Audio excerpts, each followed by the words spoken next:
Well, I think that Mario Draghi has a point in stressing the fact that some of our policies were designed 20, 30 years ago, and in the last years the world has changed.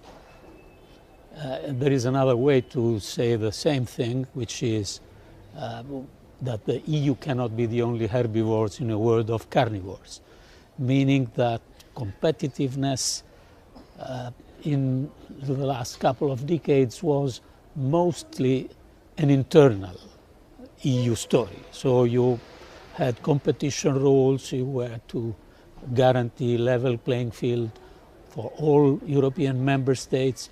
You were not fundamentally addressing the issues of international competitiveness. Why? Because trade was going very well, extraordinary well for the EU, but now several things have changed. So we need a more assertive industrial policy and European competitiveness. This is the reason why I think the radical change Mario is asking is gradually happening, but it is extremely necessary.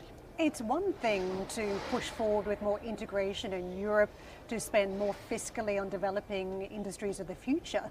But if goods are coming through from the border, from China, and these are cheap, high-tech goods, then it undermines the story, doesn't it? So is there a role for greater protection at the border in this phase?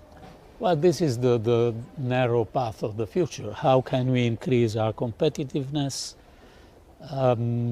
without falling in a perspective of protectionism? Because protectionism is particularly bad for Europe.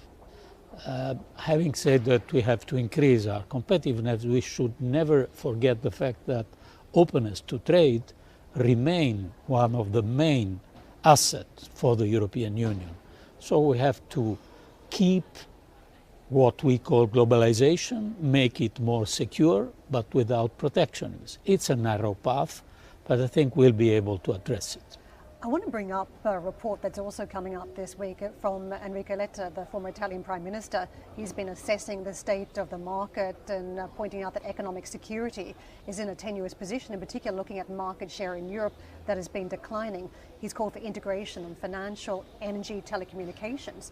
But we know, at least when it comes to telecommunications, regulators have stood in the way of consolidation for years and stood in the way of achieving higher prices, concerned about the consumer. Do regulators need to take a lighter touch in Europe? Yes, in my view, because of course the single market is one of the enormous achievements. You have there 450 million people, maybe the richest market in the world, but at the same time it is an unaccomplished single market in some sectors. And I think that this report from Enrico Letta is addressing exactly some of the sectors where, in fact, we don't have a single market. If we have to, how many telecom companies can we have in Europe? 15, 20, 25?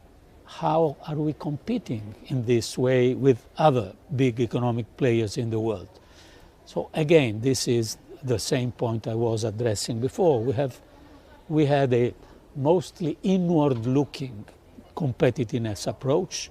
Now this approach should gradually become more and more external-looking. We need to be not only the paradise of competitiveness inside the EU, but we need to be competitive outside. And for this reason, we need consolidation in several sectors, and we need the Capital Markets Union.